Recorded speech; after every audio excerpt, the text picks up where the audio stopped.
All right, welcome to today's daily vlog, and today I'm going to talk about a quote that I heard from Ryan Horn, who's a coach, men's basketball for Wake Forest, and the quote is, I actually put it up right on my desk, don't mistake activity for achievement.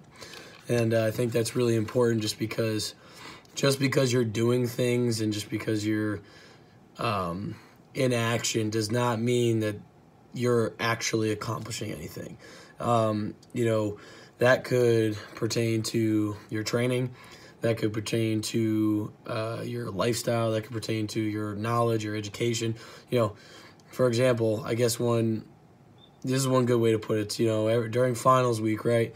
Everybody goes to the library. You're putting in the time. You're doing activity for studying, but what does that do for you? And how good is that session of studying? You know what I mean? Because usually what happens is you go to the library and everybody's at the library. It turns into a social hour.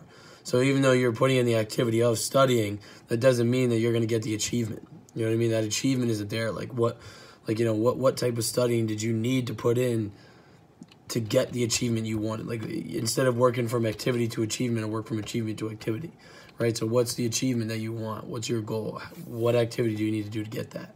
So if the achievement is, you want an A in that class, just going to the library to study, knowing that there's going to be a ton of people there, knowing that you're going to be distracted, knowing you're not going to get a lot done, is that the type of activity that's going to get you there? You know what I mean? So I think that it's a way, kind of framing it for yourself instead of saying I need to do this to get this. It's more about what do I want, how do I get there, because it's a better way to respond. Now, that doesn't mean that you need to focus on what you want. Like I said, focus on the process, not the results.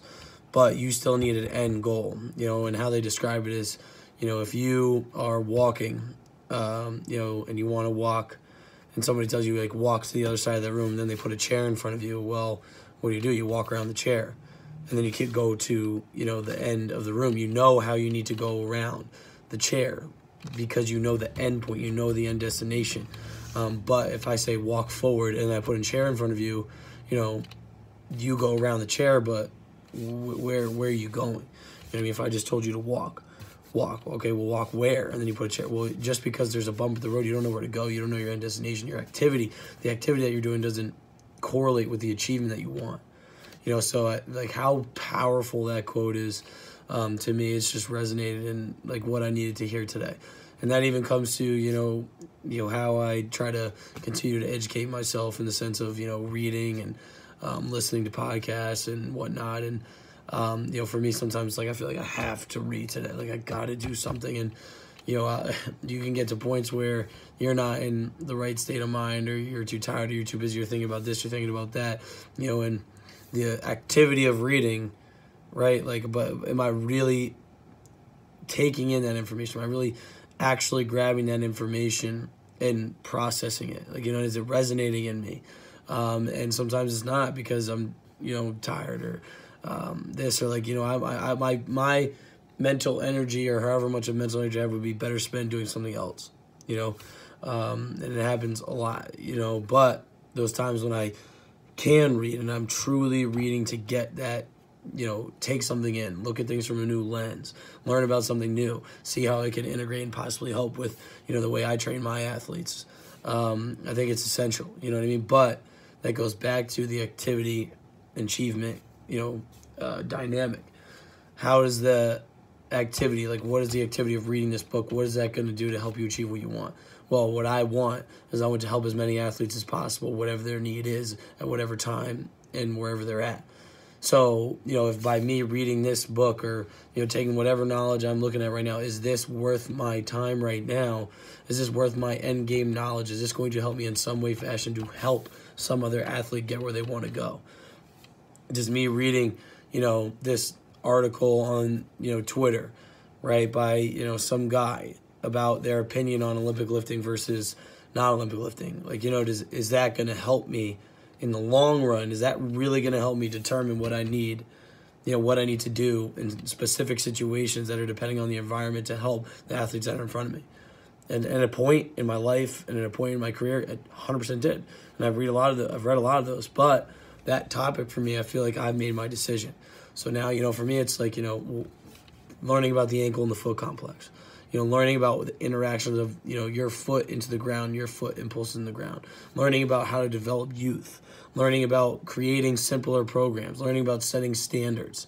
Learning about what those standards should be. How to communicate what you want as a leader out and how to be unstoppable as a leader. Like, those are things right now that I need to spend my time on, because I know in the long run, right now, that's what's going to directly help the athletes that I influence. Like, what do these athletes need?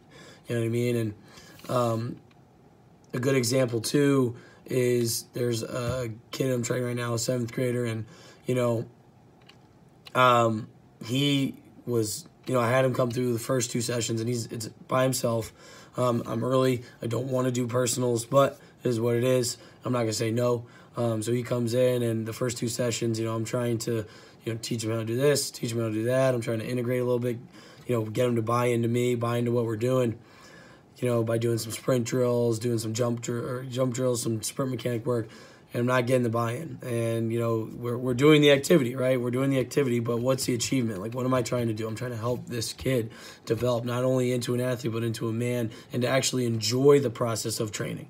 I don't want him to have the first 4 weeks of official training with me be something that he totally dreads and hates. I want him to enjoy it. I want to push him a little, I want to compete with him a little bit. And I don't have other athletes around to compete with him. So what do? I run the speed part of the session with him. I do all the reactive drills I do that on social media. I do it with him.